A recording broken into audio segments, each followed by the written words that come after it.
Hey babes. Okay, so I have another unboxing for you. It's the Vivid Journey Tarot by Jessica Allaire. And I decided to order this deck after seeing Ethany unbox it. I will leave a link to her channel down below. And just the imagery on here, like, look at that. That artwork is gorgeous. So I had to pick it up. This was published by Llewellyn Publishing, and this box is very cute. This little, I love all these keepsake boxes that they're creating right now. You see it even in the Dreams of Gaia Tarot, the Wisdom Seeker Tarot, which I'm going to do a walkthrough of in a little bit. So let's pull it out. Oh my word. Okay. This is a really large guidebook, which is really nice, actually. Guide to Your Vivid Journey. How exciting. Oh, and it's really nice. Glossy pages. Colored cards reflected. And just the artwork was gorgeous. So about 1 to 2 pages for each card. It's a pretty healthy amount of information. And from what I saw in Ethany's unboxing video, but also just in the card imagery itself, it looks like it follows the Rider-Waite-Smith format. And because this is the Vivid Journey Tarot, color plays a huge part in the meaning. So she does have sections here where she discusses colors and the different meanings of those colors, which is fantastic. I love that. I'm obsessed with color, obviously. Bright turquoise shirt over here. So I really just love the vivid colors. I mean, it's one of the reasons why I love the Morgan Greer Tarot so much. And decks like that. Anything that's vivid and rich in color, I love. And this very, very stylized cartoon style that Jessica has. It's just so cute. I love it. Having gone to art school, not finished, but attended, it was my intention actually to become an animator. And now I'm a compliance analyst. So life takes you down strange roads sometimes. But I can appreciate all sorts of different art styles. So very exciting. I am going to be diving into this book when using this deck, even though it follows a traditional format. So here's the box. You do have the 2 holes at the sides, but you do also have a ribbon here to pull the deck out, which I do appreciate. Which makes it easy to keep the box and store it. It's a really nice box, guys. Pretty solid work there. So, good job, Llewellyn. The Line Strider Tarot, if any of you guys have picked that up, was pretty gorgeous artwork, but a little bit disappointing in its packaging. No fault to the artist, obviously, but Llewellyn has definitely stepped up their game, if this deck is any indication. So, oh, purple. Here's the back. In case you couldn't tell, I like purple. And that is a gorgeous back right there. And for those of you that do read reverse meanings, you can see it's a mirrored image right here. So definitely easily readable if you do reverse meanings. I don't read reversed in tarot, but I know quite a few people do. Oh, I love this. Okay, so we start off with the Fool. Very cute. Very vivid. The Magician. High Priestess. And the Empress. Oh, okay. So I want to take a minute here to just talk to you guys about this. Look at these pomegranates here on her robe. I normally associate pomegranates with magic because I associate them with my matron goddess. If any of you guys follow my Instagram channel, you'll know that my matron goddess is Persephone. And obviously she's associated with pomegranates because it was pomegranate seeds that she ate that kept her in the underworld with Hades, her future husband at the time.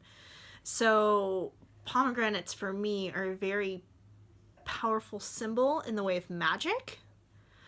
So I find it very interesting that she drew pomegranates on the Empress's robe, kind of adding that level of magic to creation and abundance and growth, which is what is associated with the Empress. So I really dig that. Just wanted to take a minute to point that out. The Emperor. The Hierophant.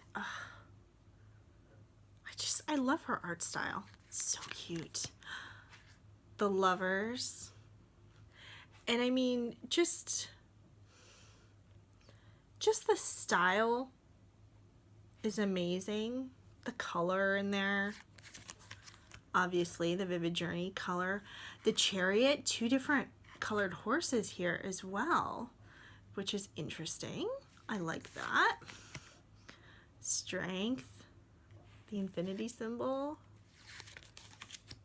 Oh, so pretty. So pretty. Look at all those clouds, the wheel.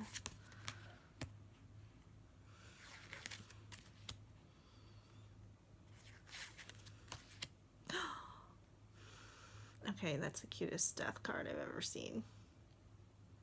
So cute.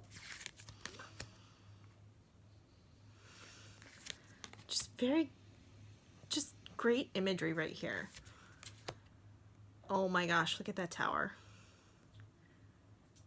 So while it keeps with traditional symbols, what I like about it is her style gives it a very light heart. So even when you get through the darker cards, there's joy and celebration almost in making it through to the other side of the meaning of that card.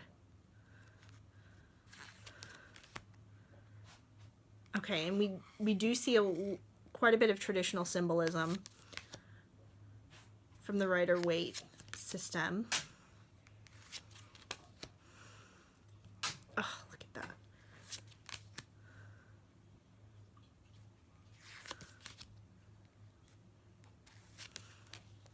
So very nice imagery, in my opinion.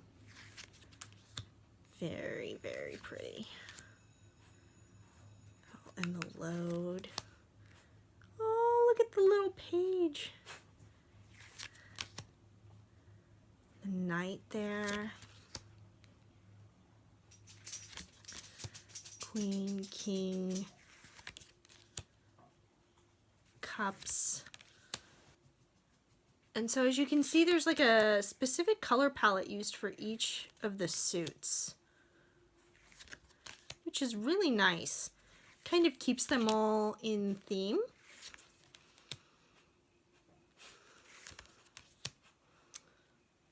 Sorry guys, I'm trying to avoid the glare here from the window. It's just really, really nice imagery. And the knight standing by the horse in each of those cards. The king filling up the entire space. And then the swords. Purple again. Purple and yellow. Very nice.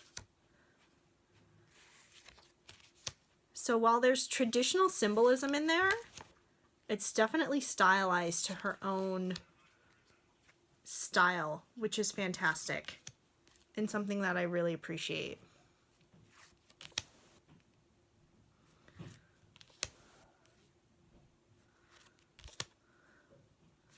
Page, the Knight, Queen, King, and then here we have the Pentacles. Here we go with that balance.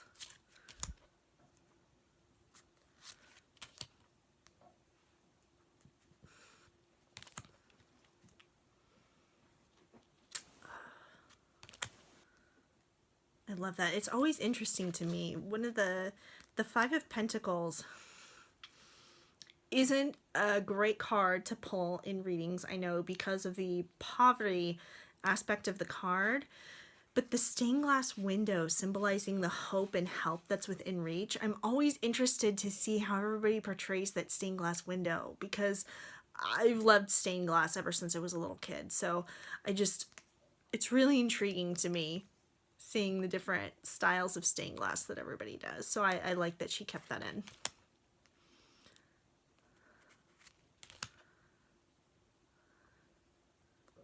Nice, I love this shuffle.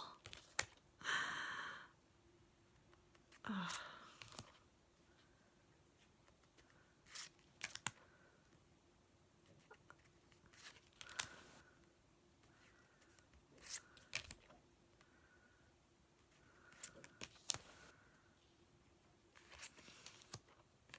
Oh my word, look at those horns.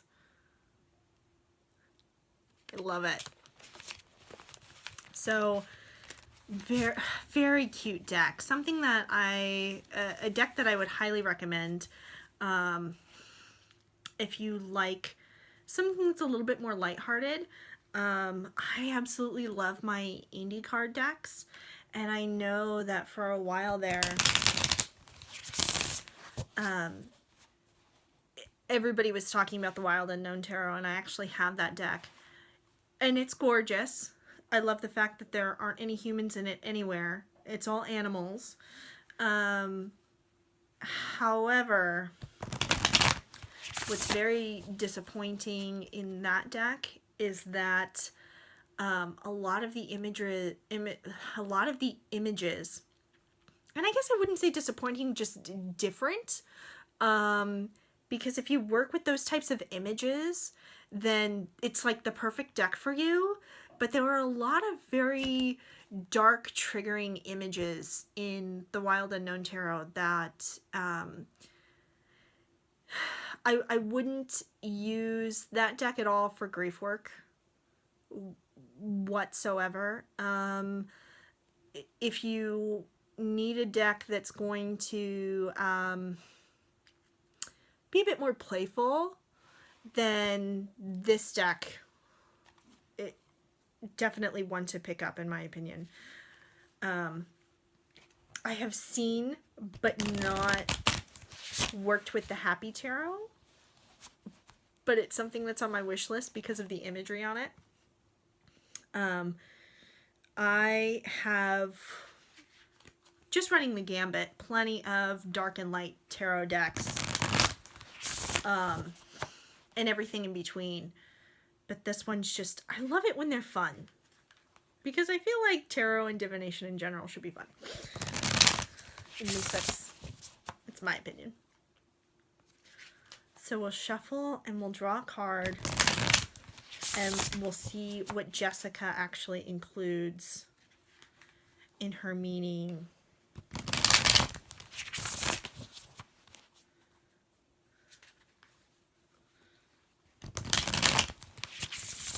Very easy to shuffle.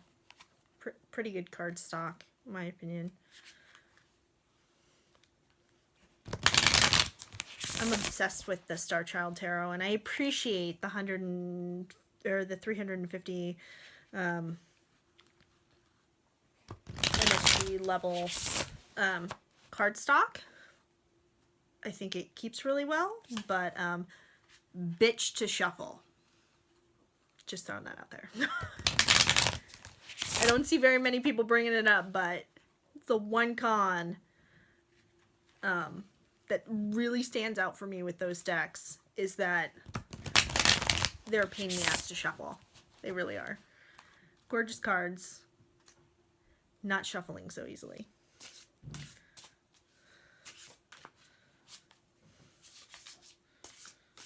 Okay.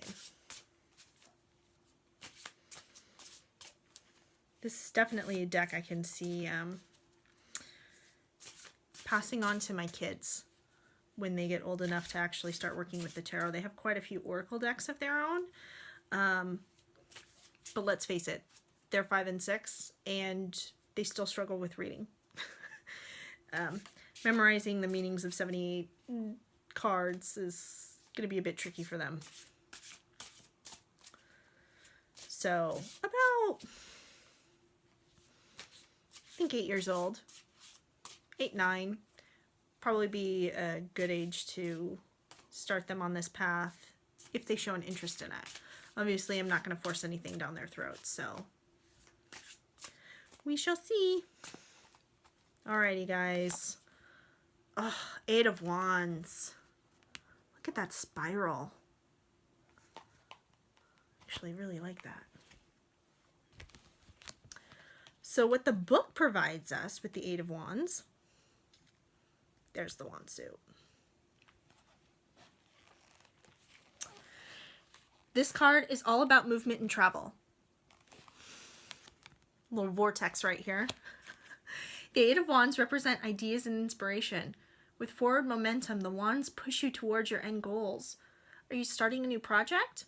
Or do you have a project you've wanted to start? The 8 of Wands are flowing to a center point, indicating a very focused energy. We don't let any distractions take away focus, and it is with sheer determination that we are working toward our goal.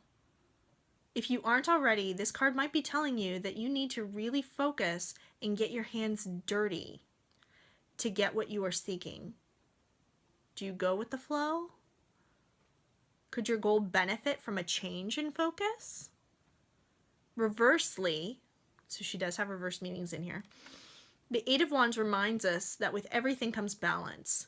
Are you starting a new project without fully comprehending what you're getting into? I didn't do that. If we are charging full steam ahead, the reverse 8 of Wands might be telling us to slow down and rethink our plan. This card may also be a forewarning of some delays or that we are in unstable times. Sometimes it's best to slow down a bit until we are in a better place or mindset to push forward. Brilliant. I love it. So there we are. The Vivid Journey Tarot. Definitely something I recommend for your collection. If you are a collector or if you've been looking for a deck, as I said earlier, specifically one that's just full of joy that you're going to really like working with, that has a much more positive mindset, because there are a lot of shadow work, darker messages, not necessarily bad omens. There's light and dark within every card, which is one of the reasons why I don't read the reverse meanings. But if you're looking for something that's just going to, like the Ten of Swords, complete and utter defeat. But look at that imagery. Just the colors, the style, everything about it. I love it. And you may not be into this style of artwork, and that's totally okay. And this deck probably isn't for you. But this is definitely one to take you on a intricate journey. And just the colors, I don't know. I just feel happy and positive looking at these images, and I think you will too. All right, ladies, until next time.